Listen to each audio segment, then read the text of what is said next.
Aloha kako, greetings from Hawaii. I apologize for not being able to join you due to our 12-hour time difference, but I'm honored by the invitation to participate. Congratulations on a fantastic event. Today's timely discussion featured an impressive array of speakers, many of whom have been wonderful hosts and collaborators in Paris. Nick Robinson opened today's event, nearly 8 years to the month after I greeted him at the airport on his first visit to the Philippines at Tony Aposa's request. The legal mischief that Nick, Tony, and I embarked upon back then eventually led to a March 2015 play shop on the North Shore of Oahu, where Tony convened experts and advocates from around the globe to discuss the climate crisis. After 2 decades representing one of the Pacific Island nations in climate change negotiations, Tony was frustrated by the slow pace of action in response to our global climate crisis. Tony wanted to, quote, sue the whole world in the International Court of Justice. But first, we decided to demonstrate proof of concept by hosting a moot court featuring voices of future generations from around the world. With support from the World Commission on Environmental Law, or WCEL, the inaugural moot court took place in Honolulu under the title Intergenerational Climate Justice before the International Court of Justice. We invited youth representatives from 6 countries to make written and oral submissions seeking an advisory opinion on the following question.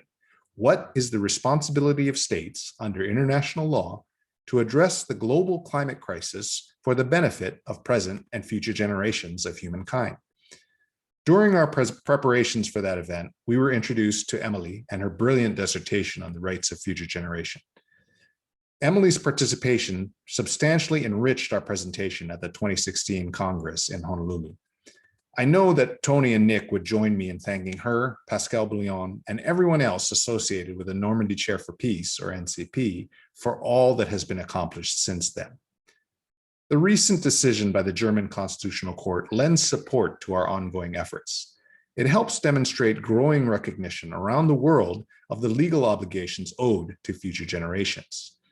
Germany has now joined Argentina, Colombia, India, the Netherlands, Pakistan, and among others, of course, the Philippines, thanks to Tony's path-breaking efforts in the Miners Aposa versus Factoran case.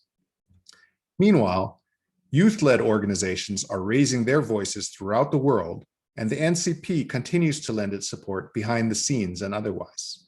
For example, I was able to meet 2 years ago with youth in Vanuatu and Fiji who formed the Pacific Island Students Fighting Climate Change.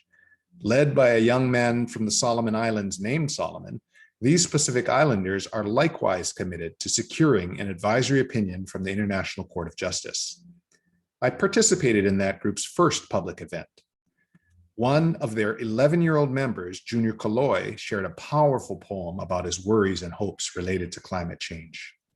I explained that they were not alone and described similar efforts by another youth-led organization called I Am Climate Justice.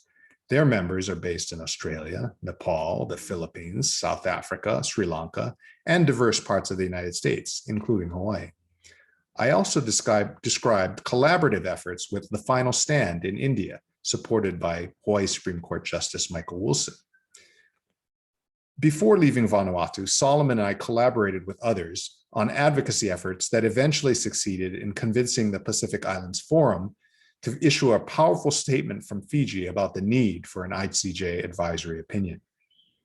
With coordinating support provided by NCP, many of these same youth joined together as the World's Youth for Climate Justice, which describes itself as a, quote, global campaign to take climate change and human rights to the International Court of Justice to seek an advisory opinion.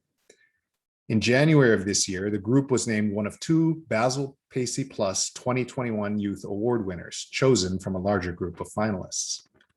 Another youth-led group called Our Drowning Voices is advocating for change within the International Union for the Conservation of Nature, or IUCN. They seek formation of a 7th IUCN commission focusing on the climate crisis, rather than simply creating yet another task force under a watered-down Motion 003, which is scheduled for debate at the 2021 Congress in Marseille. The Congress in Marseille will also premiere an edited video of the 2020 WCEL Climate Justice Moot Court, also known as the 6th APOSA Intergenerational Moot Court. NCP joined the WCL, the ICJ Academy of Environmental Law, and the environmental law program that I direct as co-sponsors for this virtual event that took place over 3 days in early December. Student teams from France, Norway, Kenya, Brazil, New Zealand, and the Philippines addressed the obligations of states to conserve and protect forests within their national boundaries as a response to climate change. The urgency to prevent global warming beyond 1.5 degrees Celsius requires all of us to compel action by our respective governments, whether through their judicial, legislative, or executive branches. As Tony Aposa says in the closing chapter of the recently published book, Legal Actions for Future Generations, which Emily and I co-edited, along with chapters authored by many of today's panelists and speakers, we must all strive to make a difference for future generations. Thank you, and ahui ho, until we meet again. Aloha.